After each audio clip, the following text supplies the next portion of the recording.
All right, we're ready to go. All right. Just before you hit that red button, we're doing a sound check, and Nikki says, "Kyle, say Andy Mill has no idea how to fly fish." I got to loosen up a little bit. He looks nervous. Go on. There's never a let up. Oh my God. Anyway, Kyle, it's great to have you.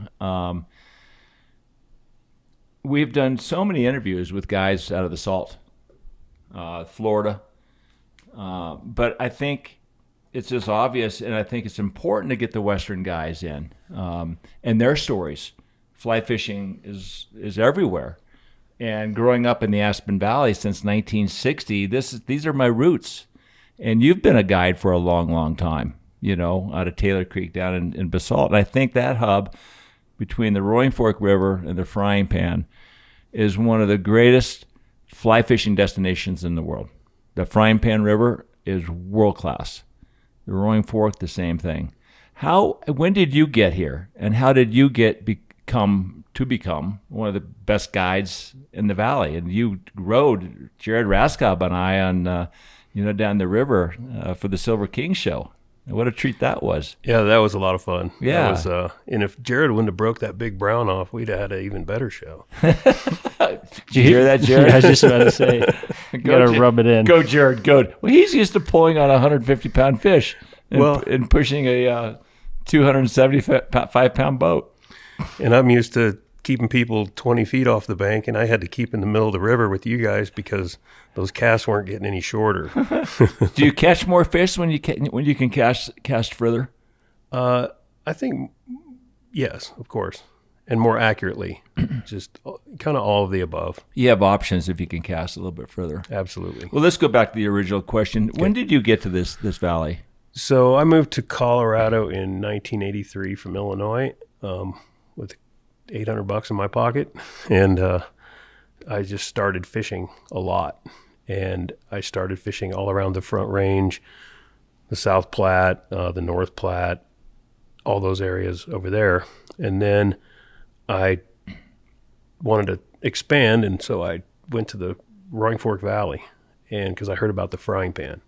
And I always wanted to go up the Frying Pan. So in late 1983, I went up there for the first time and was really blown away just by driving up the river.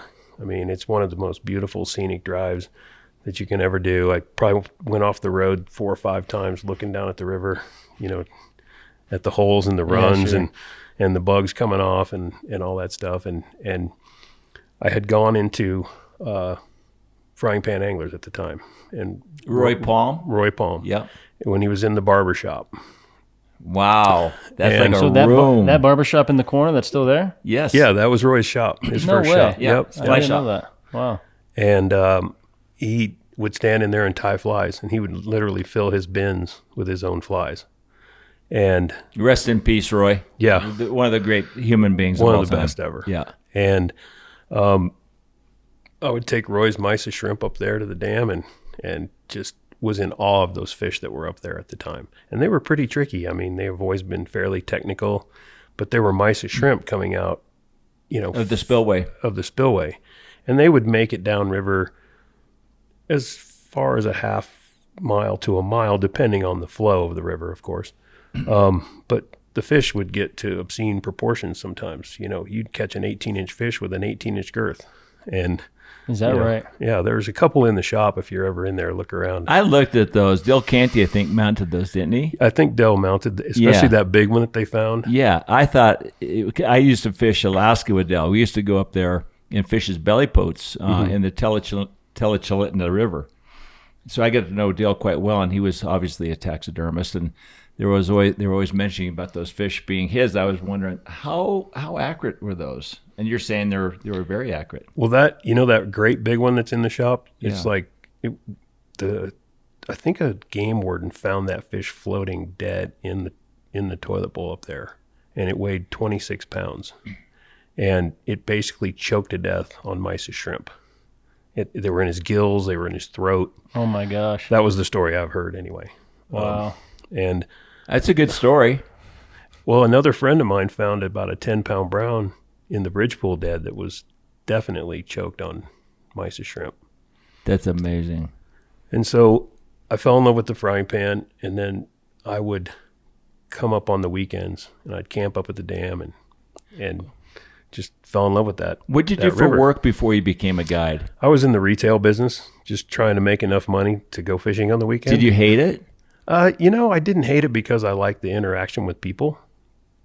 I tried not to hate my job because it was better if you didn't. Yeah, for sure. And I had good hours. I worked early in the morning till mid-afternoon, and I could actually get to a river after work and do some fishing. So that was and I made enough money to support my habit, and bought my first good fly rod, a Sage, I think RPL, from a shop where your father used to work at Anglers All. Anglers All. Yep. That's before you started throwing Hardies, right? Yeah, right. Exactly. But and so I just started coming up here a lot to the valley and kind of fell in love with it. And then I found the Roaring Fork. So I go into Roaring Fork Anglers one day and I said, "Where's a good spot to fish the Roaring Fork?" And said, "Well, over in the back of the Safeway parking lot, there's some fishermen's parking there.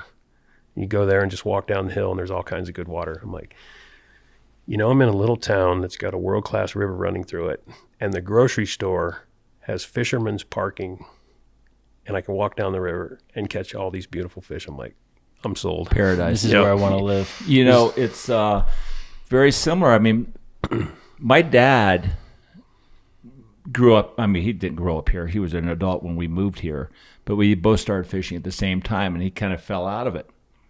And then he ended up in Denver, and he came up, and I taught him to nymph fish, effectively. He started learning how to catch fish.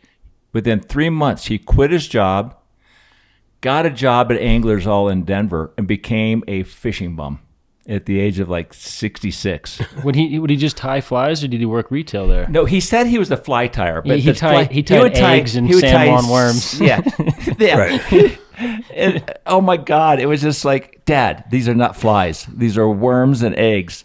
I mean, some of these purist dry fly fishermen would just laugh at that, because I think a real fly tire can really tie these great, beautiful, dry flies.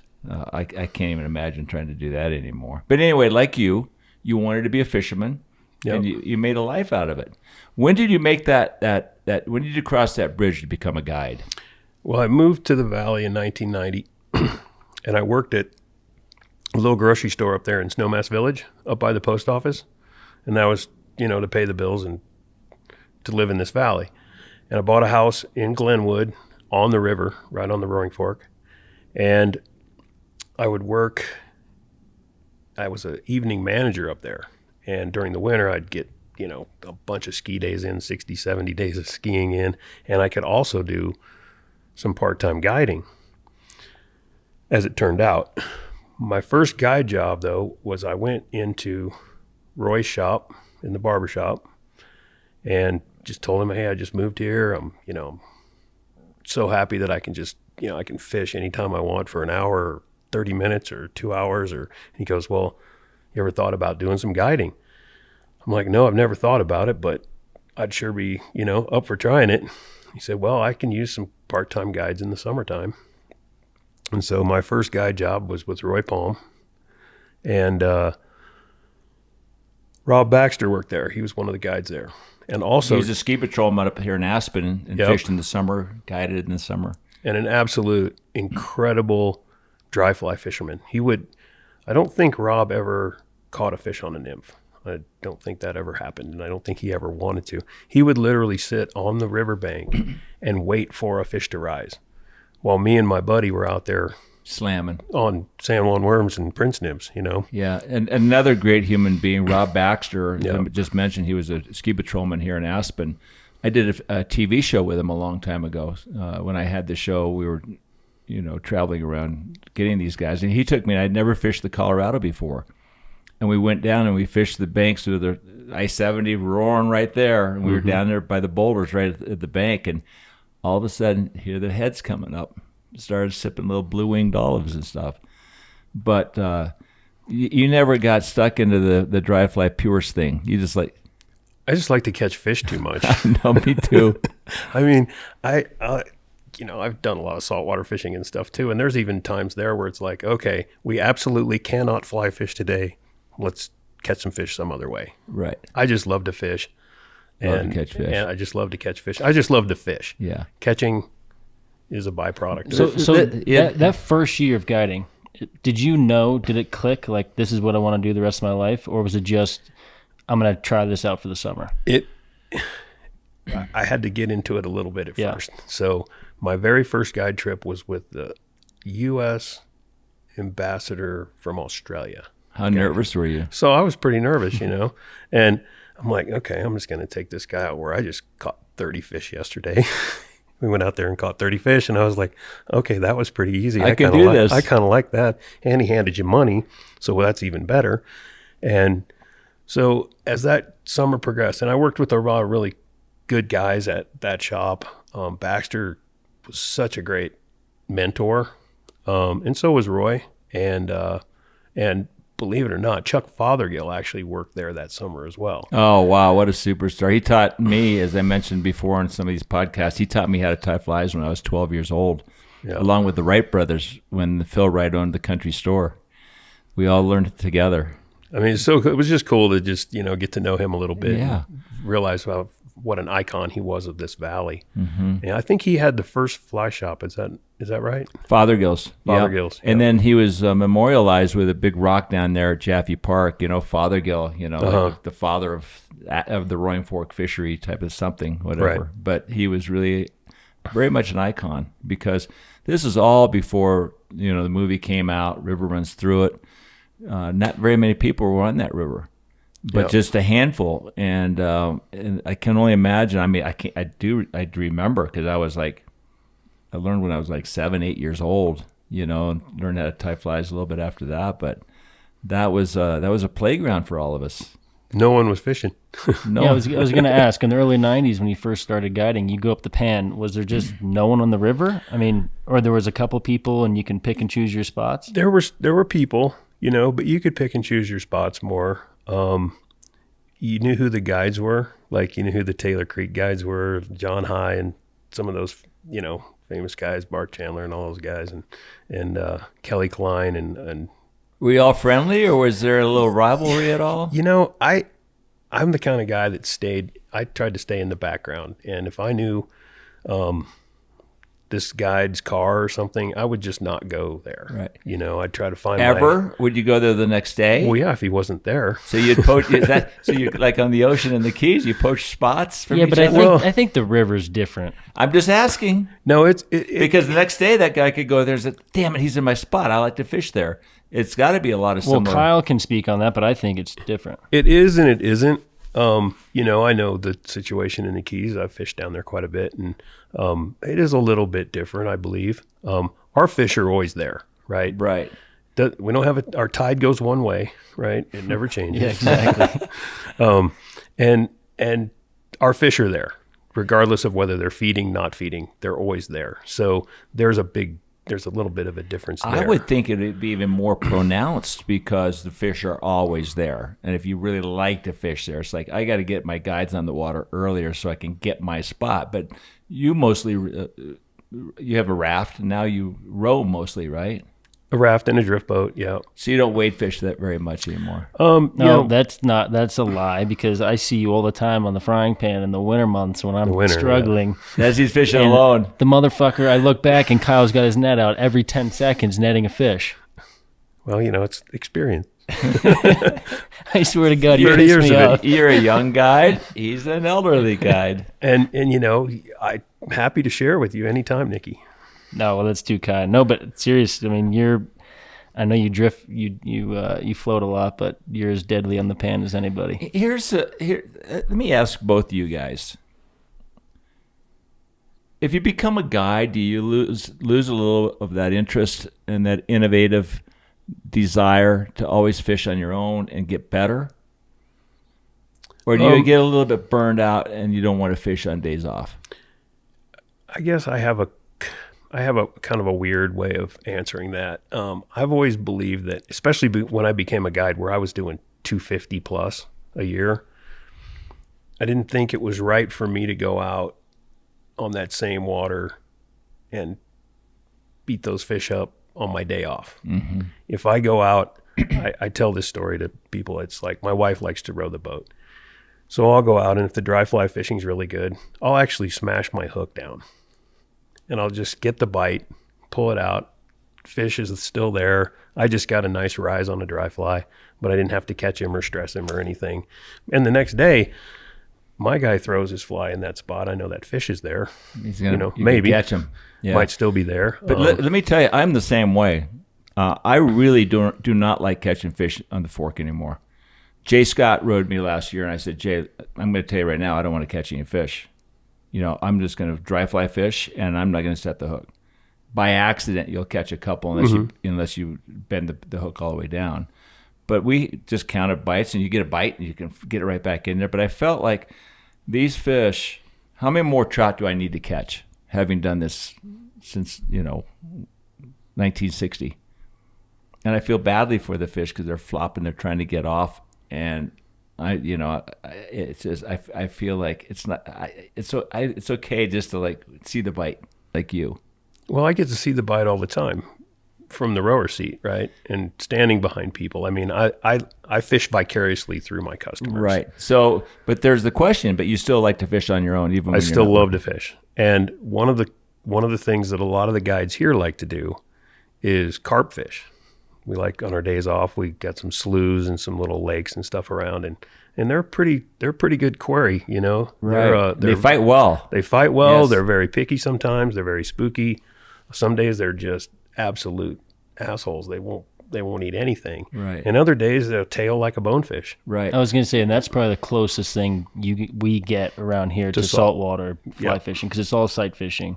Yeah. Yeah. Exactly. We were going to Steamboat a couple of days ago for a podcast, and we see a maverick in a yard in Oak Creek. And Nikki was saying, we were wondering if he's a carp fisherman or if he's a Keys guide also and fishes down in the Yeah, it was Keys. very bizarre. We were just driving down. We saw a maverick just on I the think right. I know whose boat that is. Yeah. Yeah, he's a sales rep. And he carp fishes out of his Out of his and he fly also kit. pike fishes out of it. I know. I wanted to go over and knock on his door. Yeah. I wanted to know what he was doing. It was. I was telling Nikki recently. I was up on Henry's Fork one time, and it was my infancy of trout fishing. And below me is this black man killing it. I mean, he's catching fish one right after the other. And finally, I had it, and I just walked over and started unzipping his pockets and looking at stuff. I didn't even know if I said, "Hey, what's happening? Can I look in your vest?" That's all I remember. He was very nice, but I just remembered what an idiot I was on that particular day. It's just like driving by that skiff. I want to know what they're doing. I want to know what they know. Yep. And to answer your question, yeah, I still really love to fish. I love to go down the river. I like to be out there. I love my customers. I love to. I guess my favorite thing is teaching kids that really want to learn, kids that are into it, and I appreciate the parents that bring those kids along. And I think that's why I still absolutely love getting in my boat every day. This is my 30th guide season. Wow. Started with Roy, and then I worked for Jonathan up in Aspen for a few years. And then I went to Taylor Creek in 1996. Mm-hmm. I've been there ever since. Now, do you travel to fish elsewhere, like Silver Creek in Idaho, Sun Valley, Henry's Fork? Do you ever travel to go fish elsewhere? I have fished the West extensively. I used to love going to the park, Yellowstone Park, in the fall. Just loved it. The fish run up out of Hebgen Reservoir, and they're just a lot of fun swinging soft tackles and nymphing a lot of it. And then all over Colorado, the Green River, fished that quite a bit. And yeah, I fished quite a bit in Montana, Wyoming. And then 25 years ago, maybe even longer, 28, 29 years ago, I started seeing all these people bone fishing and doing all this tropical stuff on the TV. And I'm like, man, I got to do that. all of a sudden I just had to do that. And I didn't, those trips are expensive. And a customer of mine one day was like, I'm building a bonefish lodge on Ackland's Island in the Bahamas, or on Andros Island, sorry. I'm helping some guys build a bonefish lodge. Why don't you come down there? I'll give you 2 or 3 nights, and then maybe you can start bringing customers. And so you can, maybe get Fish for free and bring some customers. And so I went down there. My first 4 days I ever bonefished at Andros Island. Well, I have to tell this story real quick. My first time I ever saltwater fly fished, I was in Grand Cayman. I was on Little Cayman with my first wife on a little trip. We all have to have a couple wives. Yeah. I got 3. And I knew there were bonefish there. I knew there were permit there and all this. So I go out, and my very first day, I read Randall Kaufman's book from, cover to cover, Bonefish on a Fly. Very good book. And one of the things he said, watch the ceiling fan. Well, I stuck my rod in the ceiling fan the first 5 minutes I was there. And broke the tip? No, it didn't break. Oh, no. So now I'm going, okay, I already screwed that up. So I go out the next morning. I've got a guide for half a day, and I'm just pumped. I'm like, this is going to be the greatest fishing day ever. I get down to the dock, and the guide comes down there, and he goes, I hate to tell you this, but I can't go. I'm the backup dive master, and the dive master's sick, and there's 20 people wanting to go diving, and you're the half-day guy. So you're out. I'm out. So, okay, I'll just go fishing on my own. So I just go walking around out in front of the place, and I see these tails stick up. I'm like, oh, those are some kind of fish. I'm not sure. I haven't seen these fish yet. First one I spook it. Boom, it's gone. 10 minutes later, tail sticking up. Make a cast, catch the fish. It's about a 7 or 8 pound permit. My first saltwater fish. That's amazing. And this was before phones and you have a regular camera back then. And did you know what it was? Oh, I knew what it was when I went about halfway through the fight. I'm like, that's not a bonefish. That's a permit. I know that's a permit. Cool. And I'm like, how am I going to? Nobody's going to believe this. And the owner of the lodge is walking down the beach. I'm like, hey, he goes, oh, what do you got? And I go, I got a permit. And so he went over to my room and got my camera. And so I've got to actually have a picture of this fish. Cool. And I was just done. I was like, man, this is the coolest thing ever. The dive master comes back. We go catch a bonefish.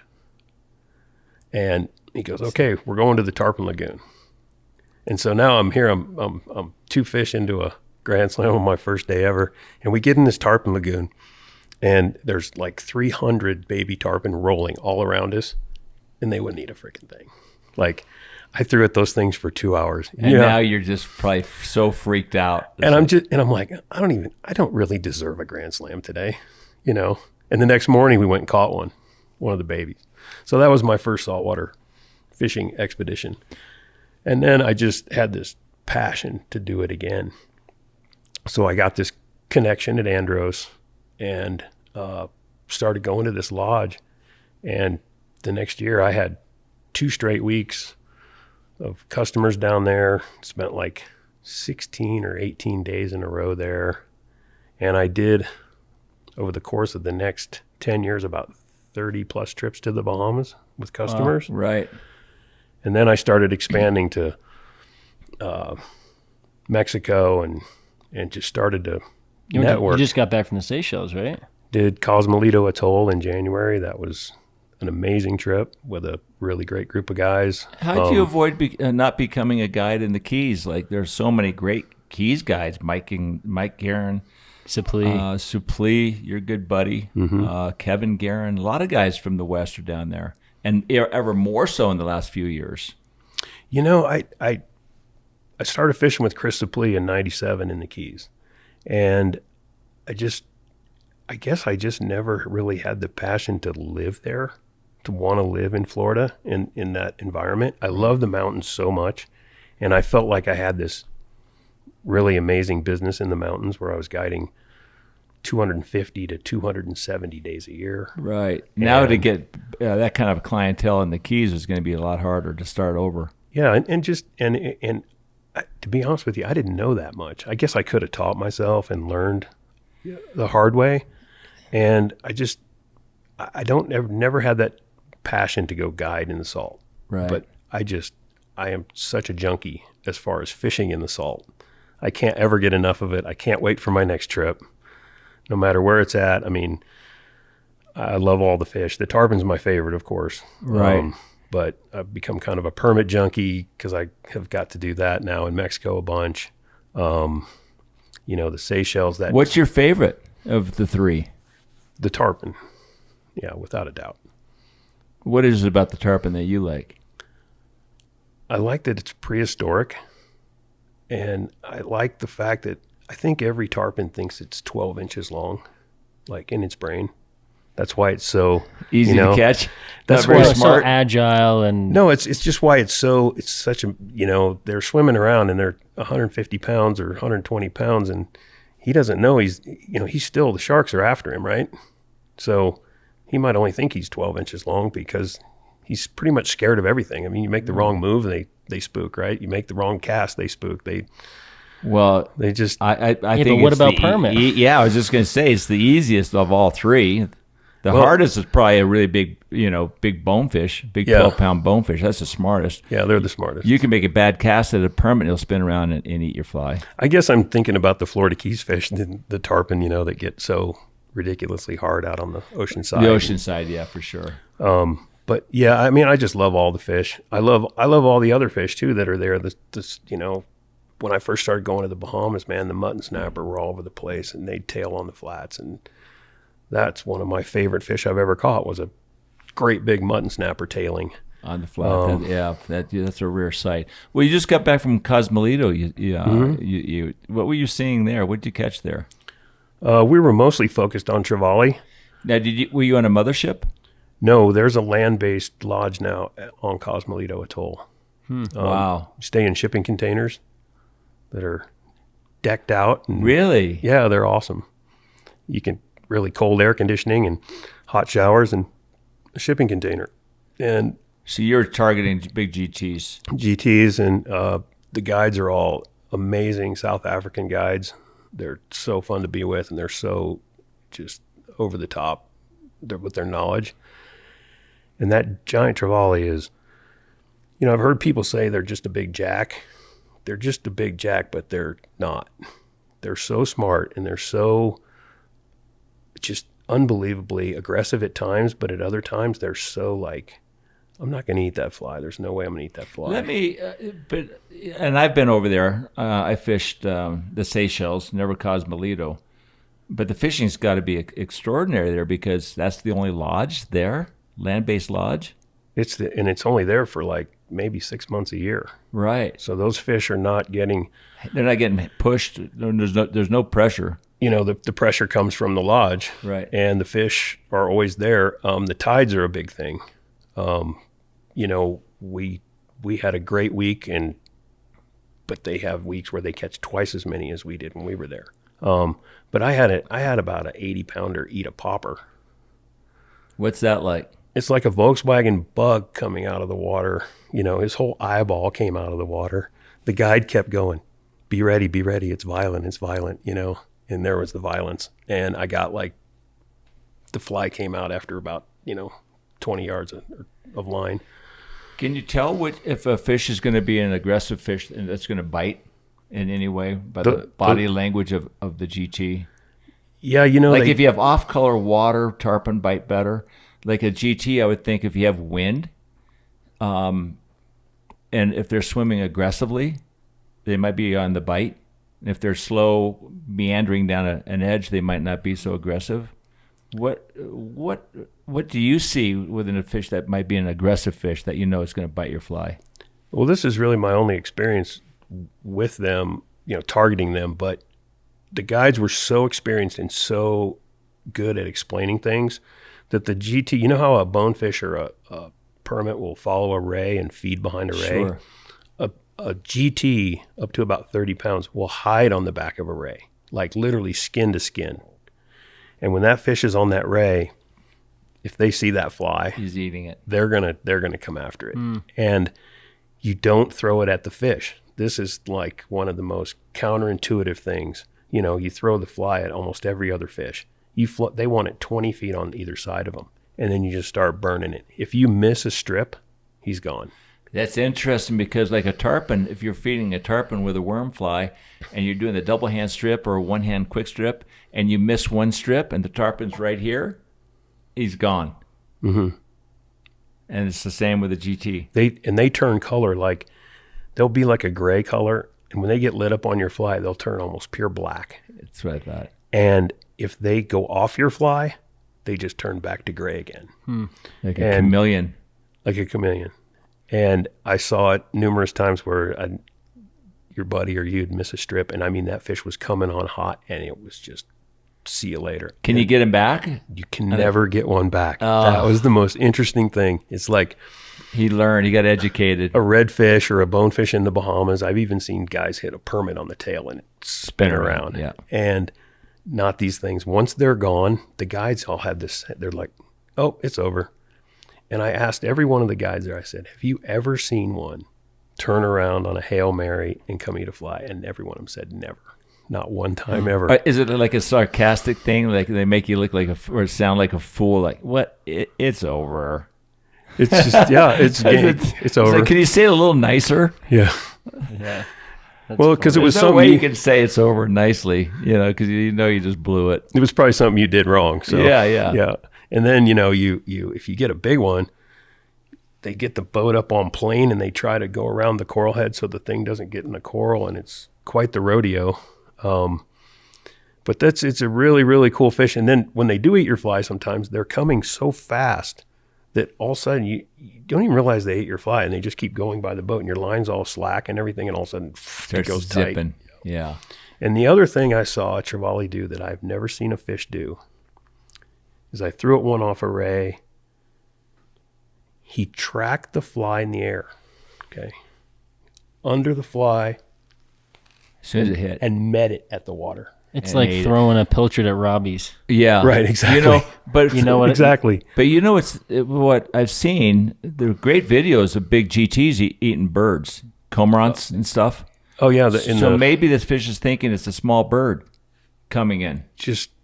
They have to think it's a bird or something. Their awareness. It's got to be a bird. I don't know what it was, but something in the air that's going to land in the water and they're going to crush it. Well, what else in nature is going to fly just above the water that they're going to want to eat? Yeah. That's pretty cool. Yeah, do you have anything else to say to that Cosmelito? Because I want to. No, man, it's an amazing place. Yeah. We caught probably the coolest fish I caught the whole trip was a 15-pound African marbled grouper on a popper. I have no idea what that even is. It's just a great big grouper with big teeth and blue eyes, and the film roll we have from that place of all the different crazy fish we caught is pretty amazing. I would say that there are 3 places I'd like to fish again. A golden dorado in Peru. In Bolivia. Catching a striped marlin in Mags Bay off of the bait balls. And possibly Cosmelito because you can't get there. Yeah. Because Alphonse has got to be crowded, a little bit fished out possibly. I mean, they started that camp a long time ago. I was there in the early years, and we saw that. But Cosmelito is like in the middle of nowhere. And I've heard of motherships going there in the past, but I didn't know they had a land-based lodge. Yeah, they finally got permission to put one in. I believe the shipping containers and stuff is because it has to be removable. I think there's some kind of rule, law or something, but it was a fantastic or trip. Sinkable. Nothing on dry ground. Wouldn't want to be there in a typhoon. So I want to bring it back locally because I think you're a great spokesperson for the Roaring Fork River and the Frying Pan River. We were in the Square Grouper in the Keys. You just got back from a great day of tarpon fishing. I love to pick your brain about the Frying Pan because I fish there often.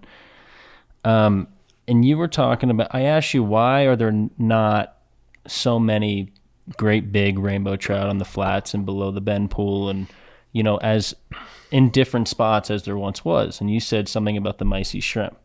You made mention of the fact that it might be because of the micey shrimp. There's a lack of them getting pushed out from Rudeye Reservoir, and it may be because of the kokanee salmon eating them. And then you called me, or I called you yesterday, and you said that a biologist went up there to do a scan. Yeah. Did you ever hear back from the results of that scan? No, this is actually something that just happened yesterday. Like so let's reel it back a little bit. I think two things, my personal observations over the years is the water flows have changed dramatically. We used to have a lot more water on a consistent basis, like in the river. In the winter, we would have flows 120, 130 CFS. Now we have 40 and 50 CFS. It seems like when those flows started to go so dramatically up and down that we started to see less shrimp in the river. It's interesting because regardless of the river flowing, the dam is still full. Mm-hmm. So why would that affect the mysis shrimp, the amount of water coming out of the dam? Well, I don't really know, and there's really no answer from anyone why they aren't coming out as much. They still come out. There's proof that they still come out. The USGS does fish surveys below the dam, right at the toilet bowl, and they are still finding the mysis shrimp in the stomach of fish. And then they were going to do a sonar. They actually do a mysis study. I had no idea, with sonar from boats, and they were actually doing that yesterday on Rudeye Reservoir. So I wonder what the sonar would show. Just a layer of. It'll probably be a cloud. I guess they're pretty. They stay in big clouds and stuff. And the other thing that the theory is that maybe they move. Maybe they have to be right at the takeout of the water for them to come out get flushed. To get flushed out. I remember in like late 90s, early 2000s, there would be so many mysis in the river that you couldn't catch a fish because they were like full of. They're stuffed full. They wouldn't eat another one. And then the perfect flow, like I remember this in the early 2000s because I filmed a TV show up there. We were fishing. I would tie this big mysis shrimp with a little hackle on it and fish it dry. And because when the mysis come into the river, they no longer can survive. They can't survive the current. So they almost immediately die. And they turn this like opaque white color. Where when they're in the reservoir and they first come out, they're very clear. They actually look like a little saltwater shrimp. They look like a tiny little shrimp. They don't taste good though. I've actually tried a couple. But we used to fish those dry and right under the surface and sight fish to fish and they'd come up and boil on those things. Wow. And that would be on the flat just below the flats and the bend pool. And then if you had a really good flow, when those were coming out like that, you'd find the mysis all the way down to the bridge pool and beyond. Mm-hmm. And you could see them in the water. There were so many mysis. You could see them in the water, yeah. Really? And also where you could see them is since they perish after they get into the river, you could see them stuck on the rocks and stuck on the moss and stuff there. I think one of the reasons there's not as many big rainbows is there just aren't as many rainbows. And I'm not sure why that is. I think it has something to do with the flows. What about the brown trout? The brown trout population, I would say the frying pan is... Does it have too many brown trout? 80+% brown trout. And according to our local biologist, it has way too many brown trout. That's what I thought. Because they're eating all the bait fish? They're eating... The roe? They're just eating so much. They're eating all the food. And the way I've had it explained is when there's too many small fish, it's hard for one fish to get bigger, if that makes sense. Yeah, right. And there's too many fish of a certain size. Like if you go up there, you see it, Nikki, there's a million 8 to 12 inch brown trout, where 20 years ago, the average fish size up there was, there were 16 and 18 and 20 inch fish all over the place up there. Right. Now, was there that much algae on the river, or does that have to do with higher water temps, lower water? Well, up there, the water temp doesn't change. Because it's coming out of the bottom of the dam. It's around that 41, 42 degree mark all the time, summer, winter. Even for 30 years. Yep. Yeah, because the water's always coming from the bottom. From the same spot. So where's that algae coming from? So the algae is growing in the river.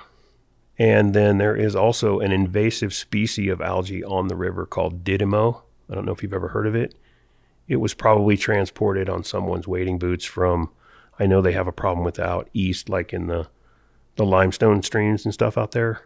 And so that was kind of an imported invasive thing that's happened to the frying pan.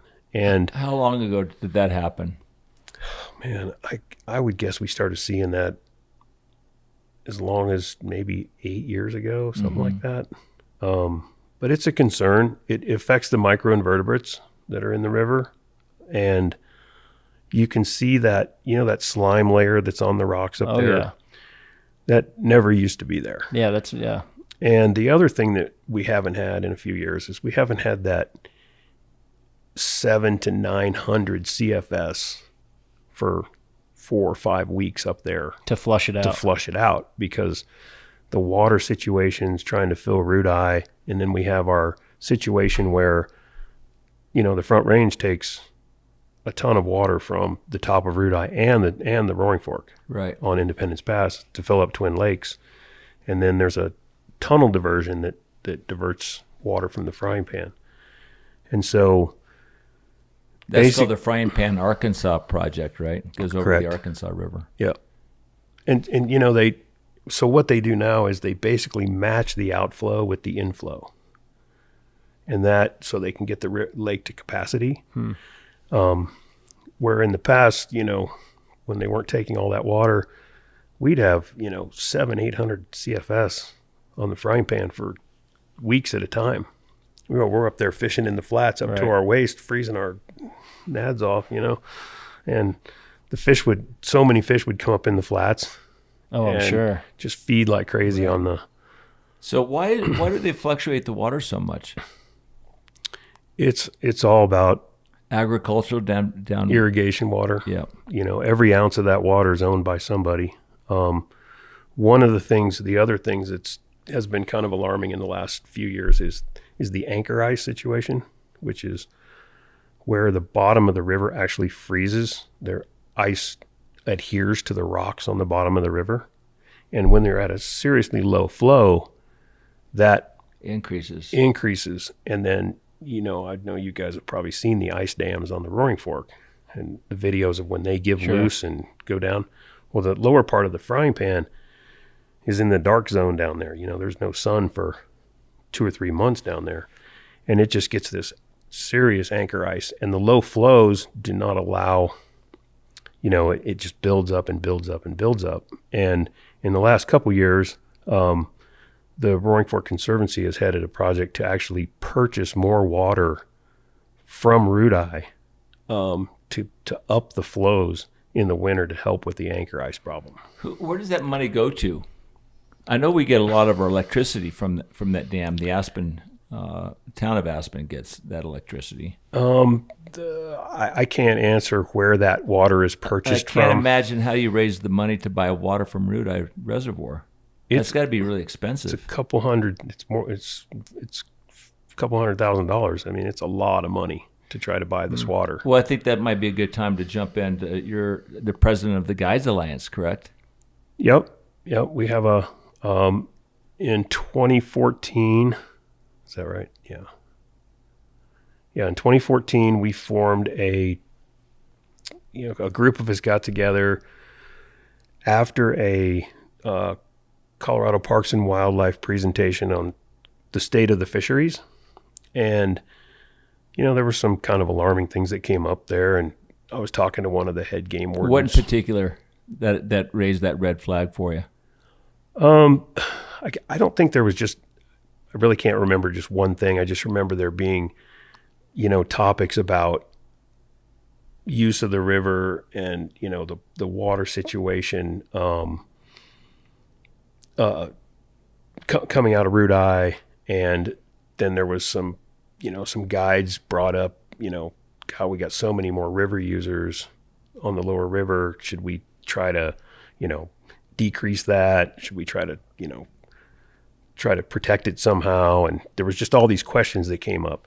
And one of the game wardens, who was one of our head game wardens for 40 years, he goes, he's just like, you guys should maybe form some kind of group, and I said, I looked at a couple of my buddies. I said, let's get together and talk about putting together an association for guides, not just for guides, but for anglers as well. Right. It's just like in the Keys, the Lower Keys Guides Association, the Florida Keys Guides Association. It's very similar to what you're doing, right? Very similar, yeah. We're building towards being a much bigger group. Like those guys have done a fantastic job down there. Do you have a mission statement? Yeah, our mission statement is professional guides dedicated to the conservation and protection of the Roaring Fork region fisheries. It was a lot longer than that when we first started, and we kind of chopped it up a little bit. But we're just trying to. We thought if we get a group together, then we'll have a voice. Like sure. It won't just be me and Nikki going down and bitching about something in front of the wildlife commission or the county commissioners or somebody. It'll be, we can represent 60, 80, 100 guys. And so there were 7 of us that got together. We formed a board. The word association was tossed around. And I'm like, why don't we name it something a little different, And so we called it the Roaring Fork Fishing Guide Alliance. Kind of a nice word to kind of bring people together. Right. And so we got we made it easy for guides to join, to give us $20 a year.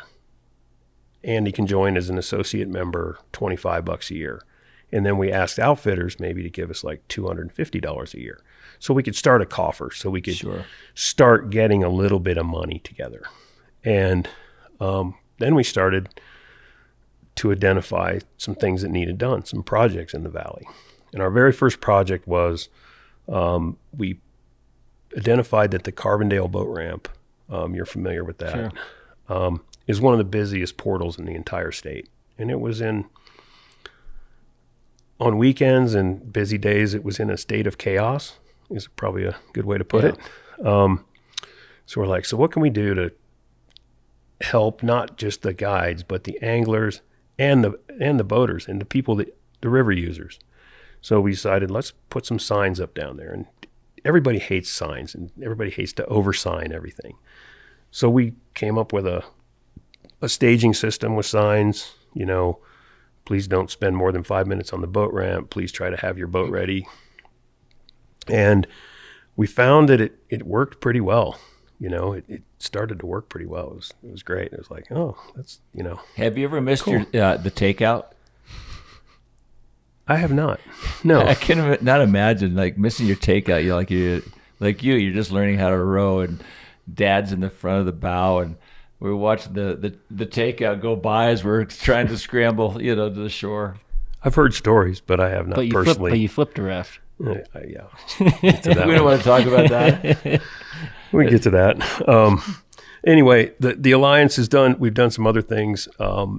We have another boat ramp at the Iron Bridge, the West Bank boat ramp, that after runoff has some really, really bad problems with giant jagged rocks sticking up. And Colorado Parks and Wildlife is currently working on a plan to completely remodel that. But, government agencies have their, they have their time frames and their budgets and stuff. So we decided, let's get permission from CPW to let's buy some gravel, man, and put it down there and clean it up and make everybody's lives easier. So, we put last year and this year, we put like 40 tons of road base on that and smoothed it out and saved everybody time and equipment problems. And so we've done that a couple years in a row. We've worked with Colorado Parks and Wildlife on the signage for the spawning closures that we have on 3 or 4 of the creeks. 3 creeks on the Colorado and 2 creeks on the Roaring Fork. We just make sure the signs are up. We actually redesign the signs so they're a little more simple. And then, as you're familiar, the last 4 years, we had some warm water issues on the Roaring Fork in the Colorado, where the water got too warm in the afternoons to fish and so the fish are in peril at 70-degree water. And so there were volunteer closures put in place. we made all the signs for that. We did all the installation of the signs. Did that work? Did people stay off the river? I thought the voluntary compliance was really good. It was. And what was it? Was it noon and after or 2 and after? I think we had the first 2 years it was 2:00, and then that third year it was bad. It was like we did a 1 p.m. Yeah. Voluntary off the water closure, and for the most part, Can you see the temperature of the water change that drastically from 8 in the morning to 1 in the afternoon? If we have the right flows and the temperatures, and so there's a few factors involved. There's the flow of the river, the nighttime temperatures, and the daytime temperatures. And our rivers get their hottest at about 5 or 6 o'clock in the evening. And that's when a lot of people like to go out and fish. Sure. Yeah. But that's when the fish are in the most peril. Right. What's the difference in temperature from, say, hypothetically, 8 in the morning to 5 at night on a river that's got, that amount of water, going down? It can be as dramatic as 15 degrees. I was going to say 10 degrees, yeah. 10 degrees is the Holy average. cow. And like if you go out right now, on a day it gets down to 50 at night, 45 at night. The water temperature in the morning's 50, 52, 53. It's 60, 61 by the time you get off. But that's perfect. That's perfect trout water. Yeah. That's the perfect time to go skinny dipping. Nobody's on the river. Nobody's going to see you. What's your, let's just forecast the rivers in the West in 10, 15, 20 years. Do you guys look that far ahead and try to forecast future issues that may be cause for concern? The number of boats going down the river, the number of people fishing, the pressure on the fishery. Do you ever see doing something where we have to limit the amount of people? I'm just throwing this out there. No, and it's been talked about a lot. We've talked about it. We've actually had meetings with regional game managers. And how would you monitor that? Well, You could monitor the guides, I guess, pretty easily. Yeah. You can monitor at the boat ramps. you could probably never monitor the Public. public, Yeah. and you could probably never close it to the public. Mm-hmm. There are models around the West where there are permit systems, and there are places where, like, there's only so many launches. Like the Gunnison Gorge, you have to have a permit to launch down there. The Black Canyon. Yeah, the Black Canyon. But the public can walk down there and fish. I'm not sure if the public can actually launch down there. I don't know the answer to that. But like the Smith River in Montana, that's a very strict, you have to apply for and then the public can't be in there. There's no way to get in there because there's no access to it. It's a canyon? It's a big canyon. Okay. Yeah. And then, we've talked about that extensively. We're like, it would be probably good for the health of the river to somehow limit the amount of guide boats at some point. I don't know if that ever happens. I know that's a huge political hurdle. I think it's a similar issue with even boats on the ocean. Mm-hmm. The pressure on the ocean, the number of guides, the number of boats, the public. It's just the same issue everywhere. There's a lot of people that like to go fishing. Well, and everybody has the right to use that beautiful river, Right. And we live in a magical place, really. And it's gotten a lot more crowded. There's a lot more river usage as well, not just fishing guides and fishermen, but the paddleboard and the tubers and the kayakers and the pleasure rafters. And they have every right to be out there as anyone else. So as the president of the Guides Alliance, what's your biggest concern? That's one of my biggest concerns is going forward is the amount of guides that are using the river. And I don't think there's much we can do about it, but I think what I'd like to see is everybody step up with the etiquette a little bit. Like, let's really treat these fish, like the awesome little things that they are, these creatures that we go out there, we catch them, we release them. I want to think that most guides and anglers are taking good care of the fish. I think going forward, more education would be good as far as how to properly release a fish, fighting the fish, making sure people are using barbless hooks. It's going to be more of a grassroots thing than it is going to be a rule. Oh yeah, I was going to ask you about the handling of a trout, because I know Bonefish Tarpon Trust released an article with Herstead and Doug Kilpatrick along with Ross from BTT talking about how to properly handle a bonefish, especially when the water temperatures are hot. So when you're rowing down the river, walk me through. You net the fish. If the client wants to take a photo, you have the phone ready with the fish in the water. Get the net out. He takes a photo of the fish, put it back in the net, and then you release them? Or do you wait for a certain spot to release them? How does that go? I'm one of the most anal guys on the river as far as treating the fish properly. I have a little tool called a no-touchy. It's just a dowel rod with a little piece of wire hook at the end. And I know there's similar ones for saltwater fishing. I mean, there's even great big ones for offshore fishing and stuff where you can just pull the hook out. Just a dehooker. Just a little dehooker. Yeah. So you never touch the fish? I net the fish. I have gone days and days and days without ever touching a fish. And I just run that thing down. It's so fast. I can do it. I can put the oars under my legs, get it off, and I like to release the fish out of my net. What if the client wants a photo? I usually pull the boat over. Say, okay, we need to do this the right way.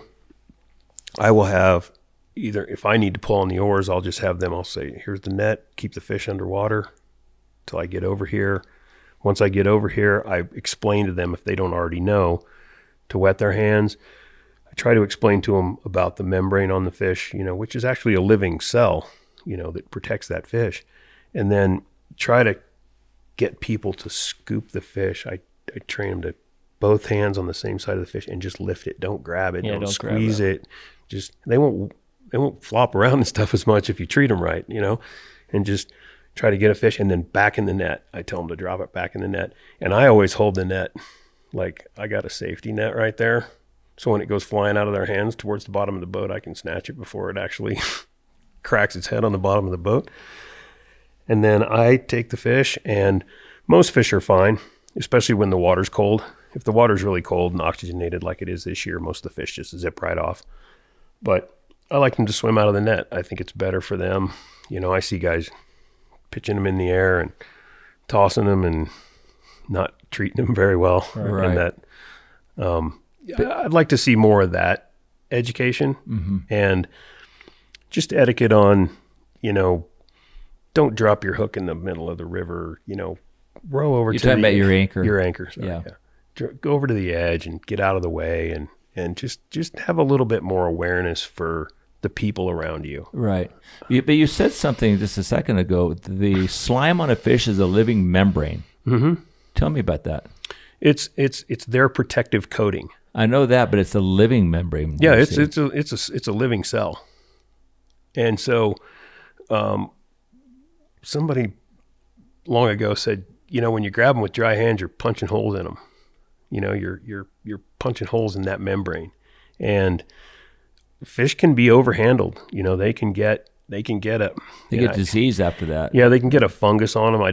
The name of it is slipping me right now, but yeah, and you used to really see a lot of them on the frying pan, the big rainbows and stuff, because guys want pictures of those big fish, and they get overhandled. Right. And then, unfortunately, I've probably seen more mortality in the river this year than ever before, and I call those mishandled fish. I call them Instagram fish. Yeah, for sure. How has your fishery changed in the Roaring Fork River over the years with how you fish for them?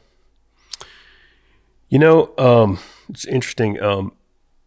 The guy that hired me at Taylor Creek, Tim Hang, I'm sure you guys all know him. He's the godfather of. He's the commissioner. He's our man. Yeah, he gave me my guide job at Taylor Creek and has been an incredible mentor to me.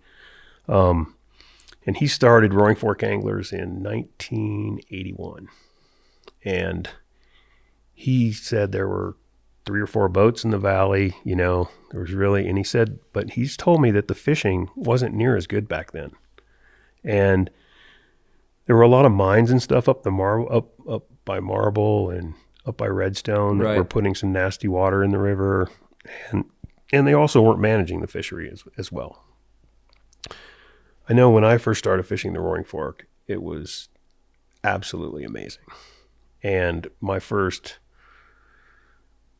15 years of floating, the river was just absolutely, it was just incredible. The size of the fish, the numbers of fish, and they were easier to catch. They were, back in the day, especially right after runoff and stuff, you put a couple big prince nymphs on there, or, you could throw great big dry flies and hoppers, and the fish were just easier to catch. To answer your question, they've gotten a little trickier, and that's a lot, I think, to do with pressure. Yeah. So are you downsizing, or how are you changing your tactics? Downsizing, just doing different rigs, playing with it. You're a streamer guy, though, aren't you, for the most part? part? I love to streamer fish, yeah. And, well, that's changed, too, because the fish used to really, really, on certain days, just really crush the streamer, and, you could have just incredible streamer days. And now I believe there's so many people throwing streamers that the fish, you still get days where you get a lot of chasers and a lot of fish chasing it around, but you don't have that like full commitment, open wide and eat the fly. You still get some of it, but it's just, I think that's all has to do with the pressure. How do you feel about people fishing eggs and pegged eggs? Do you have a problem with that? I don't really have a problem with it, because eggs are a food source in the river, and you are matching a hatch. You're matching a food source. Yeah. And I just saw Trout Unlimited. Did you see that article Trout Unlimited posted? It said something about how pegged eggs, fishing with that method is more friendlier on the fish, because you don't get that, they related it to, if you fish a big streamer, sometimes that streamer gets stuck in the back of the mouth, right, or in the gills or something. Every time that pegged egg is right here in the side. Right on the edge. Right? Yep. And how much harm is that doing? It's that started in Alaska. Right. The pegged egg, because they're still doing it up there. Well, I think it's the law. It's different. Is it a law? Yeah, you can't have an egg tied on a hook, because the fish in Alaska, they eat eggs for a living. For sure. And they suck it in. It goes deep. Yeah, that's what we were doing when we were up there 3 weeks ago. The egg's about that far above the hook. Yeah, I think they actually have a rule of 1 or 2 inches or something. They actually have a rule up there. And the first time I ever went to Alaska, I saw them doing that. And I'm like, that might work back home if we could find the eggs. And so it evolved, and now guys do it a lot. And it's a viable food source in the river, and the same with worms. A lot of guys poo-poo the San Juan worm, as it's called, or we have a version of a worm we use that we actually peg the worm. We just tie an overhand knot with the worm about an inch above the hook, and it works great. But especially after we had those rains 2 weeks ago, the worm fly wasn't really in play, but after the rain and after some mud goes down the river, all of a sudden the fish want to eat worms. They want to eat worms. It's a worm hatch. It's a little DNA going on there. I got another question for you. Why, from Aspen to Basalt, sure, you can catch a fish on a hopper, but when you're walking the bank, there are hoppers everywhere, and they don't eat a hopper very well. You're right. Why is that? It's a bit of a mystery to me forever. I've had some great hopper fishing over the years, but not a ton of it. And so the hoppers don't eat the willows. The hoppers, they eat grass and things like grass. And our rivers just don't have a lot of grass. You know how in Montana, when you're on those spring creeks and some of those rivers, there's just giant tall grass all along the banks? I think that's maybe why they have better hopper fishing. Well, I would think that if a fish in the fork, we don't have a lot of hoppers. They see one, they would garbage it. You would think, wow, so. there's a steak there. Yeah, but even when you're walking down to the fishing hole, you're going to spook hoppers all throughout the trail. And then when you get down there and They don't eat them. And maybe it's because every time they eat a hopper, they get caught. well, and like on the Roaring Fork this year, you can hear hoppers all over the bank. We've had some down hopper years because in a dry summer, you don't have as many as you have when you have a wet spring. I don't know the reason for that, but it's definitely consistent. But there's a lot of hoppers, and this summer I've had days where I fish a hopper dropper a lot. That's a rig I like to use, and I've had days where I've had 15, 20 fish eat the hopper, and I've had the very next day 2 fish come up and eat it. Interesting. On a cold winter, snowy day, can we find you up there midge fishing? Yeah, I love that's some of my favorite fishing. I know. I love cold, snowy days, and the big fish like snowy days. I'm not sure why. I think It's just fish dark. in general. Harry Spear once told me this: fish like low pressure. They don't like the big sun and a high pressure. For some reason, maybe in the water column, they come up, they get higher in the water. Mm-hmm. Maybe even trout too. That low pressure day, I don't know what happens inside that water, but fish get happier. I see it on the ocean. I see it, out here in Colorado. Well, they definitely like the cloud cover, especially trout in the clear water. Bugs like cloud cover too. Bugs like it too. Yeah. And I think the fish in the salt water really like it too, but we just don't like it because we can't see as well. It's usually it's raining. I had one of my greatest bonefish days ever in the Bahamas in a light drizzle. These fish were tailing as far as you could see, and they weren't spooky. It was dead calm, and it was drizzling rain. And it was just, we were just picking them off one after another with 7 weights. It was epic. The big bonefish in Islamorada, you get a cloudy, windy day, that's when you used to catch them. You get a calm, high sunny day, you won't even see one. It's just funny because whatever conditions there are, anglers are cursing. Whether it's cloudy, we're cursing the clouds. It's too sunny. There's a lot of hope involved in fishing. There's no wind. We want wind. There's too much wind. I know. It's just nuts. On our trip to Cosmolito, the first day of the trip, it was dead glass calm. Okay, the camp manager's been there for 6 years. He's like, this is the 4th day I've seen like this ever here. The fishing was just, you could tell the fish were just like, what's going on here? They're scared. We caught some fish, but it was just, they were on edge. You could tell that it was just a different environment for them, and then they get a little happier. And I mean, look at the tarpon in the Keys when it's glass calm. They can be pretty tough, man. They can on be those pricks. days. It was hard this year because we had too good weather. The whole year it was calm, crystal clear water. I've never seen it in 40 years, like such perfect weather. It's awesome. You catch them, but it was hard. How would you like to end this conversation? What's the question that you've never been asked that you'd like to have asked you right now? Oh, man. If you could fish one day, if you had one day left to fish, who would you want? Who would you want to fish with? Who would you want to fish with, and where would you be?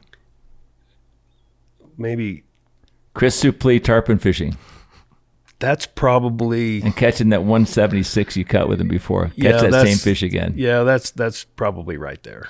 I couldn't think of a better ending. Is that your best day of fishing ever? Oh man, that's a tough one. That was a pinnacle moment. My biggest tarpon. 41 inches by 81 inches long. 84 by 84. 41. Yeah. 81 was yours. That's a big toad. That's a big toad. And it was with the guy that taught me how to tarpon fish. I fished with him for 25 years in the Keys. Chris Suplee was really a great fisherman. Unbelievable. Yeah. Taught me so much. I mean, and just, he knew a lot about those fish, man. Those guys are a different breed. Yeah. I mean, he won permit tournaments. He won tarpon tournaments. When you start winning those kind of tournaments, that says a lot about your ability as a guide. And then I want to thank you guys for what you're doing with this podcast. I mean, you guys are documenting some of the most, the legendary people of this sport that we love so much. I've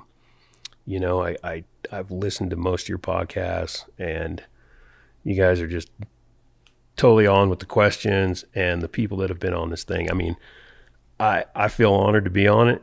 I mean, you guys have had... You're one of the bros, man. You guys have had the legends of this sport. Yeah. And well, you're one of them. You're the legend of the Roaring Fork Valley, You're Kyle. one of them, man. I appreciate that. And